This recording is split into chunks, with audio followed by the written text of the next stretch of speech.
नमस्ते दोस्तों, जय हिंद। मेरा नाम धनराज चौधरी। तो बढ़ते हैं आज के खबरों की तरफ।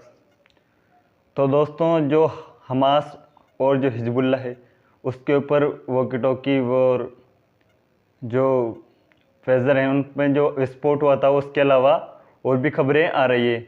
उसमें जो है सोलर पैनल और रेडियो, इनमें भी विस्फोट हो गया है। और जो हिजबुल्लाह का जो कमांडर है, इजराइल ने ये जो कार्य किया है वह एक रेड लाइन को पार कर दिया इजराइल ने। तो देखते हैं उसने क्या कहा है। इजराइल पेजर वॉकी टेक न a defense of war, says Hezbollah chief Nasrallah in address relayed by sonic boom। Hezbollah नेता ने कहा है कि जो हमारे ऊपर हमला हुआ है वह गंभीर आघात है।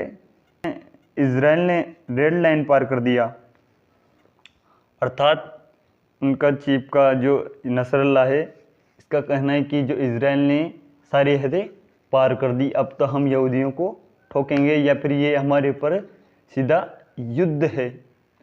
तो मैं नसरल्ला से पूछना चाहता हूँ कि जो क्रूरता हुई औरतों व बच्चों के साथ, इजरायली औरतों बच्चों के साथ, बंदूकों के साथ, क्या वह क्रूरता मानवता की रेड लाइन क्रॉस नहीं की उस क्रूरता ने?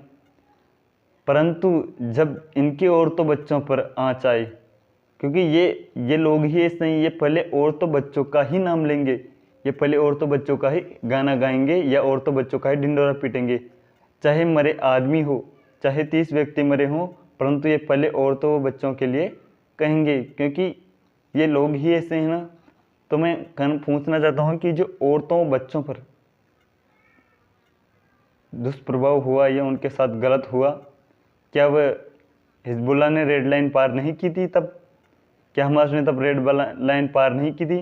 तब औरतों के साथ और लाखों बुजुर्गों को बंधक बना लिया और उनके साथ मारपीट हुई, उनको मार दिया।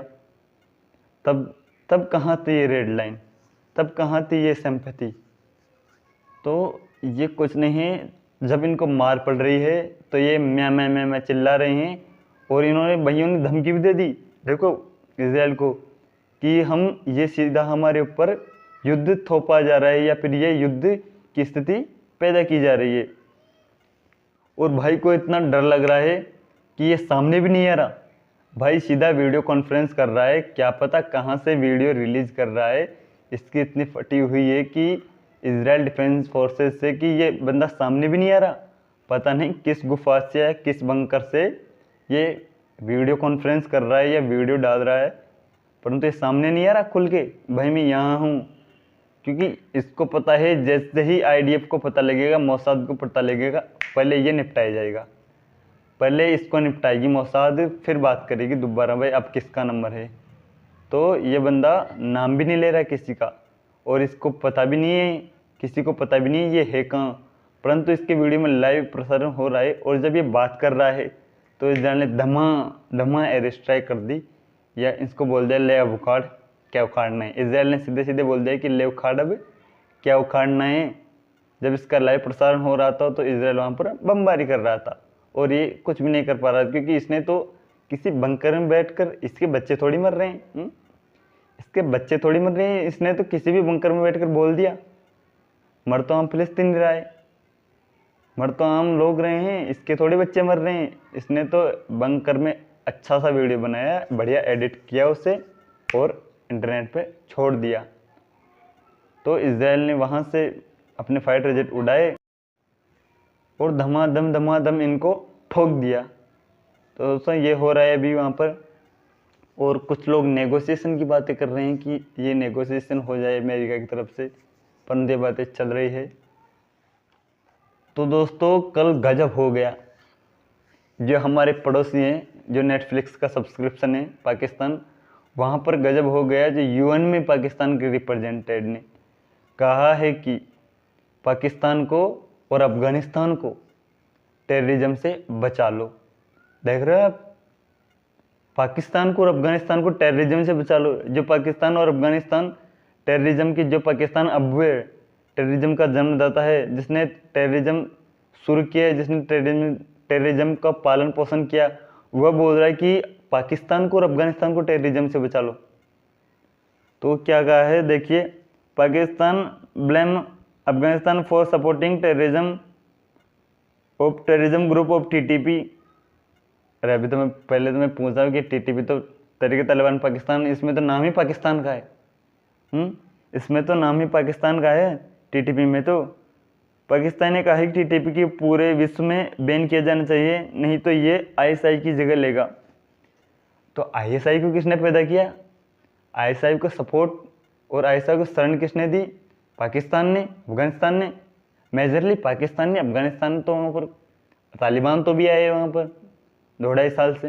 पहले तो अब्बू तो पाकिस्तान को बोल देते टेररिज्म का, पूरा ठेका तो पाकिस्तान ने ले रखा था पूरा टेररिज्म का। परंतु अब जब इन्हीं टीटीपी वालों को इन्होंने पैदा किया, टीटीपी को बनाया, तहरीक तालिबान पाकिस्तान को बनाया, परंतु जब यही टीटीपी वाले इनको ठोक रहे हैं तब ये बैठ के चिल्ला रहे, ये यूएन में बैठ के चिल्ला रहे हैं कि टीटीपी को अंतर्राष्ट्रीय आतंकवादी ग्रुप घोषित किया जाना चाहिए। तो इसको बनाया किसने? इसकी जड़ कौन है? इसकी जड़ है पाकिस्तान। मतलब अगर पाकिस्तान की इतनी सी प्रॉब्लम है तो पाकिस्तान की प्रॉब्लम नहीं है, वो पूरे विश्व की प्रॉब्लम है। अगर पाकिस्तान को ठोकता है तो विश्व की प्रॉब्लम है। पाकिस्तान में गरीबी आती है तो विश्व की प्रॉब्लम है। पैसे लाओ, पैसे लाओ, पैसे लाओ, पैसे लाओ। पाकिस्तान में फ्लड आता है तो विश्व की प्रॉब्लम है। पैसे लाओ, फ्लड के पैसे लाओ, पैसे लाओ। पाकिस्तान में कुछ भी हो, परंतु पाकिस्तान की प्रॉब्लम नहीं है, वह पूरे विश्व की प्रॉब्लम है। क्योंकि पाकिस्तान तो डकार लेके खा के डकार भी नहीं लेता, वो तो भीख मंगा देश से, लाओ भाई हमारे फ्लड आ गए, पैसे लाओ, आतंकवादी ग्रुप ने मार दिए, पैसे लाओ, पैसे लाओ, पैसे लाओ, पैसे लाओ।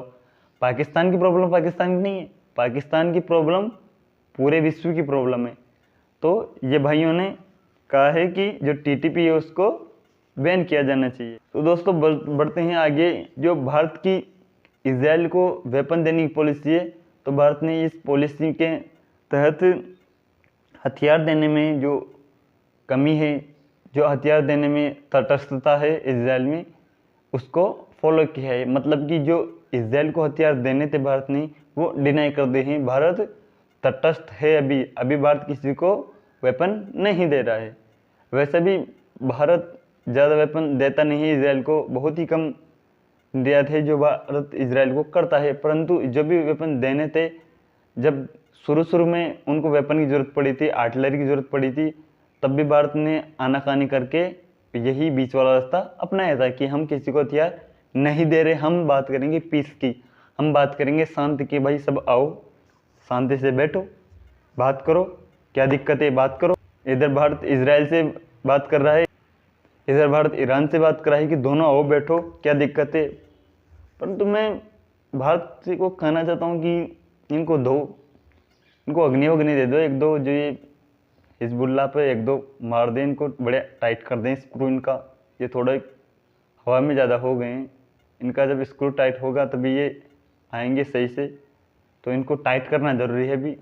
तो मैं इंडियन गवर्नमेंट से कहता हूँ कि वैसे मैं क्या, वहाँ पर मेरे से तो बहुत अच्छे लोग बैठे हुए हैं, बहुत ग्रेजुएटेड लोग बैठे हुए हैं। मैं तो उनके सामने एक छोटा मोटा तुच्छ आदमी हूँ, कुछ भी नहीं। परंतु मेरी एक छोटी सी रिक्वेस्ट है बस कि इनको दे दो, उनको ठोकने दो, मारो बढ़िया, आर्टिलरी की सेलिंग करो, बम करो, जो भी करो, परंतु इनोसेंट लोगों पर नहीं, जो आतंकवादी उनको जम के ठोक। तो दोस्तों बढ़ते हैं अगली खबर पर। तो जो ईरान है, ईरान ने जो अभी अमेरिका में चुनाव होने वाले हैं, राष्ट्रपति के चुनाव जो नवंबर के आसपास होने वाले, तो उस राष्ट्रपति चुनाव में हस्तक्षेप की कोशिश की है। जो ईरान के हैकर हैं, उन्होंने डोनाल्ड ट्रंप की कुछ गुप्त सूचनाएं इकट्ठी करके जो बाइडेन ग्रुप है उसके पास भेज दिया है, या उन सूचनाओं को उनके पास ईमेल के जरिए भेज दिया है। तो देखते हैं क्या कहना है। ईरान ने हैकरों ने ट्रंप की जानकारी चुराकर बाइडेन ग्रुप को दी है, तथा FBI के अनुसार रूस के बाद ईरान ने भी ऐसी कोशिश कई बार की है, तथा रूस के बाद ईरान भी ऐसी कोशिशें करने में पहले नंबर पर हैं। अर्थात पहले जो अमेरिका है उसके चुनाव में हस्तक्षेप सिर्फ रूस करता था और थोड़े थोड़े चाइनीज़ करते थे, क्योंकि चाइनीज़ तो कहीं भी ला दो, चाइनीज़ तो चोरी करने के लिए आतुर हैं, उनको तो चोरी करना ही करना है, चाइनीज़ को छोड़ो। परंतु जब ईरान है वो भी कोशिश कर रहा है कि जो अमेरिका के राष्ट्रपति चुनाव है उसमें अपना हस्तक्षेप किया जाए, वह हस्तक्षेप कर रहा है, जो जिसे हम फिफ्थ वॉरफेयर करते हैं, सूचनाएं वॉरफेयर। तो वह सूचनाओं को इधर से उधर, उधर से इधर करके उनको इन्फ्लिक्ट करने की कोशिश कर रहा है चुनाव को, और उसमें जो अपनी दखलंदाजी है वो देने की कोशिश कर रहा है। परंतु इसका FBI इन्वेस्टिगेशन कर रही है और FBI का कहना है कि उन्होंने जो ये हैकिंग थी उसे विफल कर दिया है।